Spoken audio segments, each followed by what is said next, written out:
강아지 키우는 사람들의 고민 1순위는 아마 우리 집 막둥이가 밥을 안 먹어요 일 겁니다. 오늘은 강아지들이 왜 사료를 안 먹는지 그 이유와 해결 방법에 대해 알려드리겠습니다. 아마 사료를 잘 안 먹는 아이들 때문에 골치 아픈 분들이 많으실 텐데요. 마치 밥 잘 안 먹는 아이를 키우는 엄마의 심정이랄까요? 여간 골치 아픈 게 아닙니다. 진짜 오늘만큼은 굶겨서라도 고쳐야지 했던 분들 아니면 간식 절대 안 줘야지 하는 분들까지 온갖 방법을 다 써봐도 통하지 않았던 분들 지금 집중해주세요. 먼저 강아지들을 키우는 분들 중에서 사료 대신 사람처럼 밥도 먹고 간식도 먹는 게 좋은 거 아닌가 라고 생각하시는 분들이 있는데요. 절대 아닙니다. 왜냐면 강아지의 주식 자체가 사료거든요. 강아지는 사료만 먹고도 잘 살 수 있어요.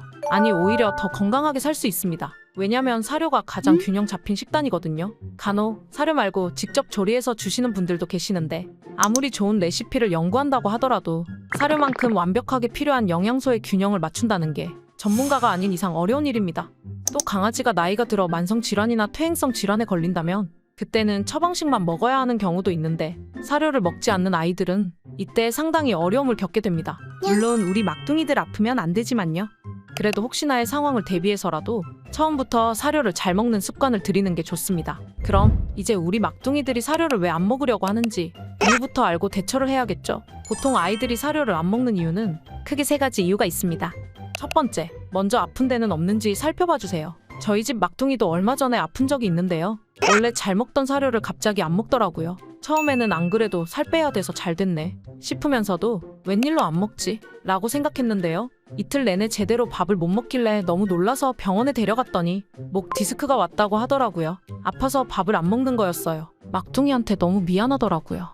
저희 집 막둥이처럼 목 디스크가 아니더라도 치아나 잇몸이 아픈 경우에 특히 사료를 안 먹을 수 있습니다. 치아나 잇몸에 문제가 있어서 통증이 있는 아이들은 아픈 것만 해결해주면 밥을 잘 먹거든요. 저희 집 막둥이도 병원 갔다 오더니 잘 먹더라고요. 심지어는 원래 안 좋아하는 사료인데도 맛있게 먹더라고요. 아파서 안 먹었던 거니까요. 만약 나이가 많은 아이들이라면 혹시나 모르니 염증성 질병, 당뇨 등 만성 소모성 질환이 없는지 검진을 해보시는 게 좋습니다. 물론 너무 비싸긴 하지만요. 이번에 우리 막둥이 검진하느라 통장이 비더라고요. 두 번째 이유로는 심리적인 이유로 밥을 안 먹는 아이들이 있을 수 있습니다. 아이들 중에는 어떤 트라우마로 인해 불편한 상황에서는 사료를 거부하는 경우가 있거든요. 이런 아이들은 유심히 지켜보시고 어떤 환경에서 밥을 잘 먹는지 안 먹는지를 체크하셔서 심리적으로 안정을 느끼게끔 해주시는 게 중요합니다. 요즘 유기견 입양하시는 분들이 많아졌는데요. 이런 아이들은 특히나 주변 상황을 잘 보고 밥을 주셔야 합니다. 마지막 3번째 이유로는 입맛이 까다로워서 안 먹는 아이들인데요. 이게 바로 지금 영상을 시청하시는 분들이 가장 고치고 싶은 경우일 겁니다. 일단 아이들의 입맛을 고치기 위해서는 왜 입맛이 까다로워졌는지 원인을 알아야 합니다. 대표적인 원인으로는 어릴 때부터 간식을 자주 주는 습관에 길들여져서입니다. 아무래도 아이들이 사료 먹기 싫어서 안 먹으면 괜히 마음에 쓰이잖아요. 그럼 또 잘 안 먹을 때마다 사료 대신 다른 맛있는 음식으로 바꿔주기도 하는데요.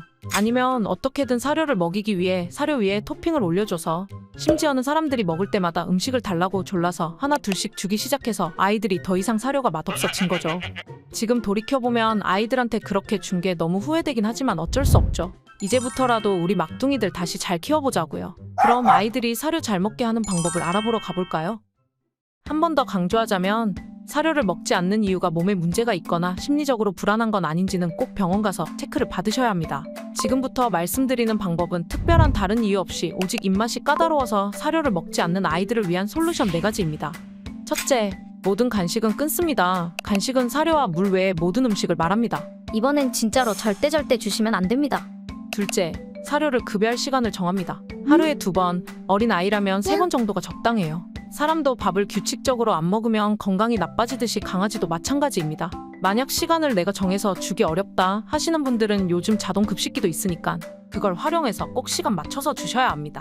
셋째, 급여 시간에 맞춰서 정량의 사료를 급여한 다음 정확히 10분을 재시고 밥그릇을 치웁니다. 이때 사료가 남았다면 버리세요. 물론 요즘 사료값도 많이 올라서 아깝긴 한데요. 그래도 눈물을 머금고 버리셔야 합니다. 넷째, 다음 급여 시간에 맞춰 똑같이 급여하시고 10분 후에 다시 밥그릇을 치웁니다. 이렇게 10분씩 주는 이유는 아이들에게 반복 학습을 시키는 건데요. 10분 뒤에는 밥그릇이 없어진다라는 걸 아이들이 알아야만 제대로 먹기 시작하거든요. 사실 방금 제가 알려드린 방법대로 2에서 3일 정도 하면 대부분의 아이들은 사료를 먹기 시작합니다. 하지만 혹시나 이렇게 하는데도 불구하고 배고픔을 참고 위액을 토해내면서까지 사료를 거부하는 아이들이 있을 수 있는데요. 만약 이런 아이라면 무작정 굶겨서는 안 됩니다. 왜냐면 공복 시간이 너무 길어지면 만성위염, 만성식도염으로 이어질 수 있거든요. 그래서 이런 아이들은 어쩔 수 없이 시간을 정해놓고 강제 급여를 하는 게 중요합니다. 강제 급여를 할 경우에는 처방용인 습식 캔 사료를 주셔야 하는데요. 습식 캔 사료는 일반 사료에 수분만 첨가된 사료인데요. 만약 가능하신 분들은 사료를 불려서 빻고 죽처럼 만들어서 주셔도 됩니다. 다른 고기 캔, 맛있는 사료들은 절대 안 됩니다. 이 사료를 8시간에 한 번씩 먹여야 합니다. 대신 양은 아주 조금 줘야 하는데 체중에 따라 한 티스푼에서 한 스푼 정도만 주시면 됩니다. 아이들이 이렇게 먹여주면 생각보다 잘 받아 먹기도 하는데요. 그럼 괜히 뿌듯해져서 더 많이 주시기도 하는데 그러시면 안 됩니다. 이렇게 또 습관이 생기면 매 끼니마다 먹여줘야 하거든요. 강제 급여하는 방법은 2가지입니다. 입옆면 잇몸 부위에 습식 사료를 발라주는 방법과 입을 살짝 벌릴 수 있다면 입 앞쪽 천장 부위에 발라주는 방법입니다. 한 번에 다 먹이려고 하지 말고 조금씩 바르고 아이가 삼키는 것을 확인한 다음에 다시 발라주시면 됩니다. 이 방법으로 8시간에 한 번씩 해주면 공복토를 하지 않습니다. 이렇게까지 했는데도 또 토를 한다면 단순한 공복토가 아니니 빨리 병원에 가서 소화기 검진을 받아보셔야 합니다. 꼭이요. 미리 말씀드리자면 아마 이렇게 억지로 먹이려고 하면 아이들이 원망 어린 눈빛이나 눈물이 그렁그렁해서 짖거나 물고 끌어당길 겁니다. 하지만 절대로 마음 약해지지 마시고 아이들과의 심리 싸움에서 이겨야 합니다. 이건 진짜 아이들을 위해서 하는 거니까 마음 절대 약해지지 마시고 하셔야 됩니다. 한두 번만 성공하면 분명 아이들이 사료 거부 없이 잘 먹고 잘 뛰어놀게 될 겁니다. 우리 막둥이들이 잘 먹는 강아지 사료 탑10을 카페에 정리해 놓았으니 혹시 사료를 바꾸려는 분들은 참고하시면 좋을 것 같습니다. 오늘도 우리 막둥이들 보러 다시 가볼까요?